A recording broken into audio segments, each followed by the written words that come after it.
এই অভূতপূর্ব একটি ছাত্রগণ অভ্যুত্থানের মধ্য দিয়ে আমাদের একটা জাতীয় ঐক্য তৈরি হয়েছিল। সেই জাতীয় ঐক্যকে সামনে নিয়ে আমরা যদি সবাই আমাদের মূল বিষয়গুলোকে সামনে আনতে পারি এবং সেই বিষয়গুলো যদি কাজ করে চিন্তার ঐক্য আমাদের যদি থাকে, তা নিঃসন্দেহে আমরা সফল হব।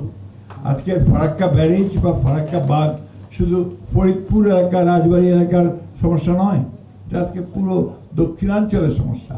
সুতরাং ওই মানুষ, আপনাদের সমস্যা নাগরিকদেরকে যেটা বললেন, সেই নাগরিকদেরকে আজকে ঐক্যবদ্ধ হতে হবে, সব স্তরের মানুষদেরকে হয়ে তাদেরকে সেই দাবি নিয়ে সামনে দাঁড়াতে হবে। সেই যে সরকারি আসুক, যেটা আমাদেরকে আমরা চাই। যেটা ডক্টর হোসেন জিল্লুর বলেছেন যে আগে থেকে এই বিষয়ে আমরা কাজ করতে পারি কিনা, অবশ্যই আমরা এই বিষয়টাতে আপনারা অত্যন্ত সচেতন। আপনারা জানেন যে আমাদের দলের বর্তমান চেয়ারপারসন দেশনেত্রী বেগম খালেদা জিয়া, তিনি অনেক আগে দ্বিতীয় সেতুর কথা কমিট করেছেন, তার কমিটমেন্ট আছে। এবং আমরা রাজনৈতিক দল হিসেবে আমরা মনে করি যে এই সমস্ত অঞ্চলগুলোতে, এখানে যেখানে জীবন জীবিকা প্রশ্ন জড়িত আছে, আপনার মানুষের নিরাপত্তার প্রশ্ন আছে, যে প্রশ্নটা আইনুল নিশাত সাহেব করেছেন, যে প্রসঙ্গটা তুলেছেন, অত্যন্ত গুরুত্বপূর্ণ প্রসঙ্গ যে দক্ষিণাঞ্চলের বহু অংশ এখন আপনার মানুষ চলে যাচ্ছে, ছেড়ে যাচ্ছে, কারণ সেটা আর বাসোপযোগী থাকছে না। এটা অত্যন্ত একটা ইম্পর্টেন্ট একটা ইস্যু। আমার মনে হয় পরবর্তী সরকারগুলো শুধু নয়, জনগণেরও এই বিষয়ে অত্যন্ত সজাগ থাকা উচিত। আমি বক্তব্য দীর্ঘ করবো না, আমি শুধু এই কতটুকু বলেই শেষ করতে চাই, সব কিছুই নির্ভর করবে মানুষের উপরে। আমরা 1971 সালে যুদ্ধ করেছি, দেশ স্বাধীন করেছি।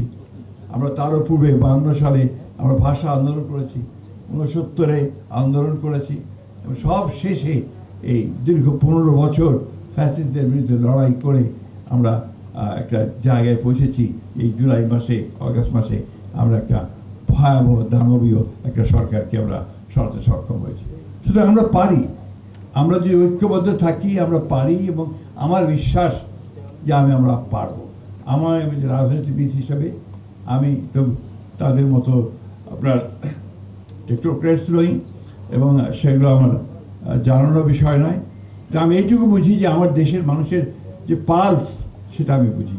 আমার দেশের মানুষ উপরে উঠতে চায়, উন্নতি চায়, একটা সত্যিকার অর্থে গণতান্ত্রিক ব্যবস্থা চায়, এবং সেই গণতান্ত্রিক ব্যবস্থার মধ্যে দিয়ে কিন্তু সমস্ত বিষয়গুলোর সমাধানের পথ খুঁজে পাওয়া যাবে।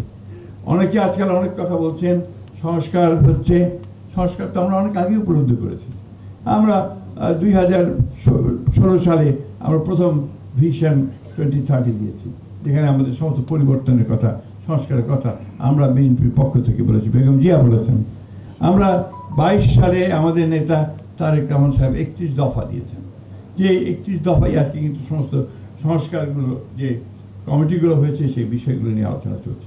সুতরাং আমরা রাজনৈতিক দল হিসেবে আমরা অত্যন্ত সচেতন যে জনগণের যেটা প্রয়োজন এবং কালের যুগের সঙ্গে সঙ্গে যে পরিবর্তনগুলো আনা দরকার, রাষ্ট্র কাঠামোর যে পরিবর্তন আনা দরকার, সে ব্যাপারে আমরা অত্যন্ত সচেতনভাবেই আমরা সামনের দিকে এগোচ্ছি। আমি শেষ করতে চাই এই বলে যে আপনারা যারা আজকে এই উদ্যোগটা নিয়েছেন খৈয়াবের নেতৃত্বে, আপনারা সামনের দিকে অত্যন্ত বলিষ্ঠভাবে এগিয়ে যাবেন, পিছিয়ে যাবেন না। মৌলানা ভাসানীর যে স্পিরিট, সেই স্পিরিটটাকে সঙ্গে নিয়ে আপনারা এই আন্দোলনকে সামনে নিয়ে যাবেন। অবশ্যই সমস্ত জনগণ আপনাদের সামনে থাকবে। নিউ ইয়র্ক থেকে সম্প্রচারিত TVN 24 টেলিভিশন বিশ্বজুড়ে বাঙালির কণ্ঠস্বর।